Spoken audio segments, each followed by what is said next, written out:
Então, como eu já tinha prometido há muito tempo, esse vídeo agora é sobre o meu artigo, Casamento Napolitano, que foi apresentado no colóquio de História da Unicap no segundo encontro NEMAT.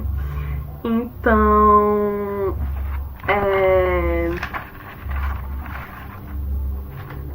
para quem quiser ler o artigo, o link vai estar aqui abaixo na descrição do vídeo. O link dos anais do colóquio de História da Unicap. Ok? Vamos lá.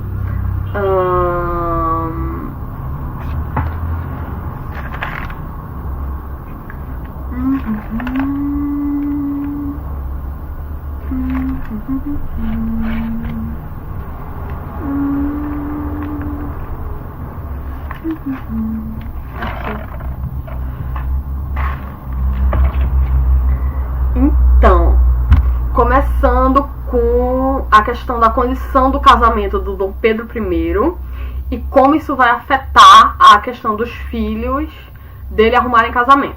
A Leopoldina falece em 26 e até ele casar com a Dona Amélia, que isso vai se dar em 29, ele vai receber vários nãos e isso vai afetar, e essa má reputação dele vai afetar quando o filho dele estiver procurando o casamento.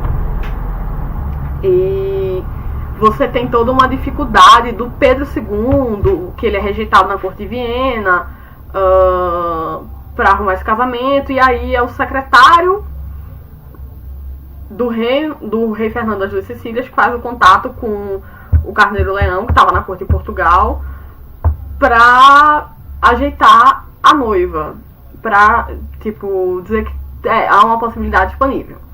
E aí o Carneiro Leão ele vai para Nápoles para pedir a mão da Dona Teresa, mas ainda não estava muito certo. O casamento do Dom Pedro II ele vai se dar na questão que em 27 de maio de 1843, o Carneiro Leão ele vai pedir oficialmente ao rei de Nápoles, o rei Fernando II, a mão de Dona Teresa Cristina em casamento para o Dom Pedro II. E aí esse pedido ele é aceito pelo rei, e 2 dias após, em 30 de maio, dia do nome do rei, você tem o casamento por procuração de Dona Teresa Cristina em Nápoles. E aí tem toda a cerimônia do casamento de procuração, e em junho, no finalzinho de junho, você tem a cerimônia de entrega dela, que no caso ela passaria no caso ela passaria agora como imperatriz do Brasil para ir ao encontro do seu esposo. As notícias desse casamento só vão chegar aqui em Recife em 9 de setembro de 1843, que é o pedido oficial da mão, a cerimônia de casamento por procuração e o programa para recebimento, para desembarque e acolhimento de Sua Majestade Imperial, a Imperatriz do Brasil. E ele é publicado no Diário de Pernambuco nesse dia. Então é a primeira notícia que se tem aqui em Recife do casamento. Depois você tem no dia 12 a notícia de que uma barca em Cabo Frio tinha cruzado com a fragata Constituição que traz a Dona Teresa.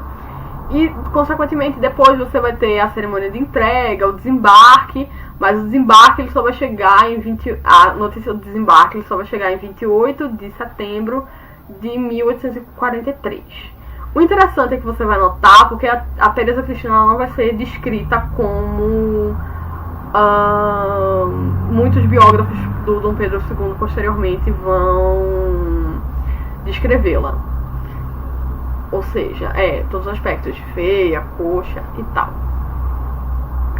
E nesse casamento, o irmão de Dona Teresa, o Dom Luiz Carlos, o Conde de Áquila, ele vem para o Brasil e aí ele conhece a princesa imperial Dona Januária, que estava aqui junto com o irmão, porque a princesa de Joinville tinha casado no começo de 43 e tinha ido para a França. No caso, a princesa Dona Francisca, que acabou virando princesa de Joinville. E aí eles se conhecem nesse casamento do Dom Pedro com a Dona Teresa. E o casamento da Dona Januária era sempre um entrave diplomático, porque como o irmão não tinha descendência, todo mundo via a questão dela ser uma herdeira presuntiva do trono e todos queriam o trono. Então você vai ter muitos entraves diplomáticos que acabaram não acontecendo.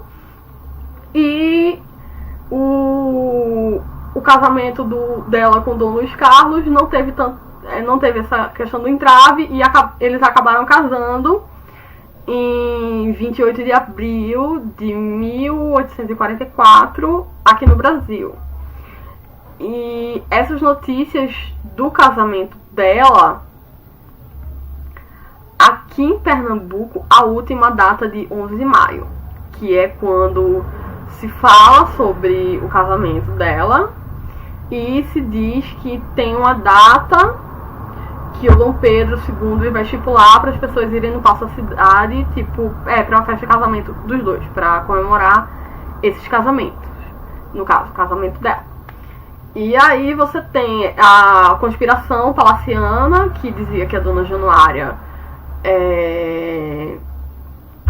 queria o trono, e aí ela alega problemas de saúde e vai para a Europa com o esposo, e eles vão viver lá no Reino das Duas Sicílias, e a Dona Teresa e o Dom Pedro ficam aqui. E o interessante é você ver paralelos que aproximam muito essas duas princesas, por conta de que você tem a questão da maternidade das duas, que 2 anos depois as duas já estavam com filhos do casamento. A Januária, o primeiro filho dela, nasce em 1846. Dona Teresa em 1845. E aí você tem maternidade e tal. E após isso, alguns biógrafos do Pedro II colocam um rompimento definitivo dele das relações dele com a irmã. Não é verdade. A foto de 1871, onde você pode ver os 4, nela, vê que eles não romperam definitivamente. E tem a questão da vinda do Filipe de Bourbon, que é o filho mais novo de Dona Januária, para o Brasil, que prova que eles não romperam totalmente, como alguns biógrafos dizem. Há relações diplomáticas e parentais, no caso, entre esses 4. E é isso aí. Espero que vocês tenham gostado. O artigo tá aqui embaixo do vídeo. E até o próximo vídeo, que é o livro do Righi. Ok?